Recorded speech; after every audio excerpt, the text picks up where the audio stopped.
Yo, what's good guys? Welcome back to another YouTube video. Today we're reacting to why Finland solved homelessness.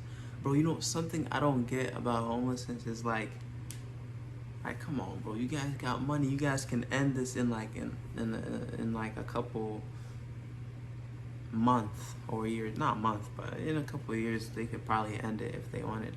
Especially the US, bro. I did a little paper for class and they're like, yeah, you can, it would take approximately like 20 billion to end homelessness, but they've spent like 10 trillion or something on COVID. Imagine, bro, COVID. I know it's important and all that, but like, come on, man, 20 billion isn't that much. Just get everybody a house.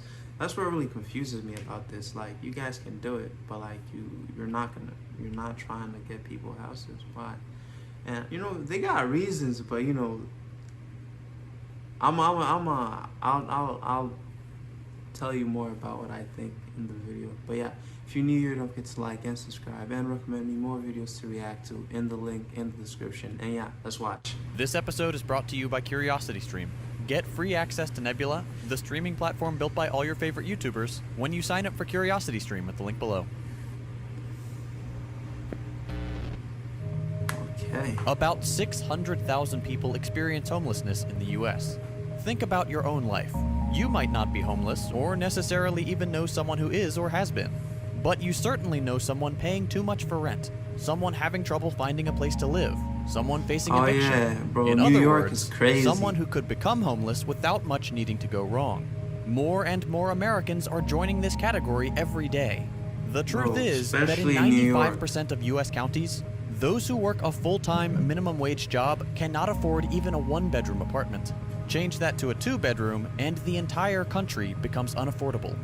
This situation is only getting worse. As a result of the pandemic, rising housing costs, wage stagnation, and the inadequate policies of our local and federal governments, the number of people experiencing homelessness and of people on the brink has been steadily growing for the past decade. That is, if you only look at the US. In this episode, we're looking at Finland's approach to homelessness, what housing first is, and what it could mean for the American economy. In Finland, only about 5,000 people, 0.1% of the population, are homeless. And that's even with the broadest definition of what constitutes homelessness, which includes more than who you typically think of when you hear the term. The Finnish definition of homelessness goes beyond just those who are living on the street or in emergency accommodations like shelters. In some cities, like the country's capital Helsinki, no one sleeps on the street. That type of homelessness has been completely eliminated. Compare that to the US's nearly 600,000 homeless people. I mean, like, this is kind of like a little unfair comparison. I'm not even defending the US. It's still a lot, but they got like 370 plus million, and they only got 600,000 homeless people per year. That's not still a lot, don't get me wrong, but like Finland has like population is not above 5 million. It's not even, I don't even know the population, but I'm gonna say it's not above 4 million or 5 million. But 5,000 is impressive. I'm impressed. But bro, New York is 5K for like rent, like 5K, something like that, and the smallest house you could get is like millions, bro. New York is crazy. New York is different. Like New York, even I'd probably be homeless myself if I went to live by myself. It's crazy because you're paying 5K per month. No one has that kind of money, and you know it's crazy. I just don't even like this. Yeah, I don't even. It's getting annoying, to be honest. I don't like seeing homeless people. Like, they should just solve this, man. Finland's a W for this, I'm not gonna lie. Which is almost exclusively so-called rough sleepers, those who live on the street, and the problem starts to become apparent. What's more important, though, is that homelessness isn't just low in Finland, it's actively going down. Between 2010 and 2018, Finland enjoyed a massive 40% decline in the homelessness rate. If it sounds like we're cherry-picking data, even during the pandemic, which, let me remind you, has caused a massive surge of homelessness in the US, homelessness in Finland did not increase. So what happened? how is Finland so effectively reducing homelessness? In 2007, the Finnish government started a national Housing First program. Housing First is a philosophy that argues that to make progress on homelessness, particularly chronic homelessness, you need more than temporary emergency solutions. You need permanent housing right out the gate. In other words, housing is the starting point, not the end point. The way Housing First programs work is pretty simple. People experiencing homelessness receive independent housing immediately, without having to first fulfill mental health, sobriety, income, employment, or other requirements. Once they're housed, support services are offered, not imposed, and over time, the newly housed begin to finance part of the cost of their housing to the degree that they can afford it.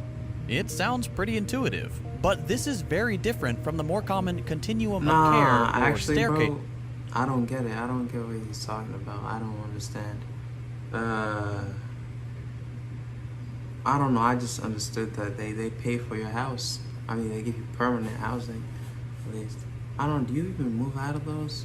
I mean, it's permanent, but I don't know.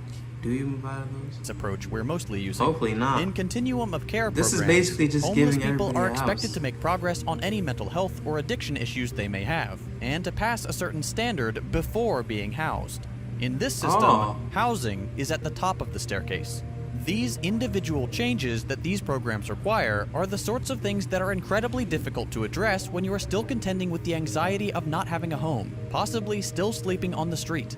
In these continuum of care programs, only once you have demonstrated some change, which we should keep in mind is incredibly difficult to achieve without housing stability, do these programs graduate you into housing arrangements. First shared housing, and slowly over time independent housing. To some, continuum of care approaches sound great.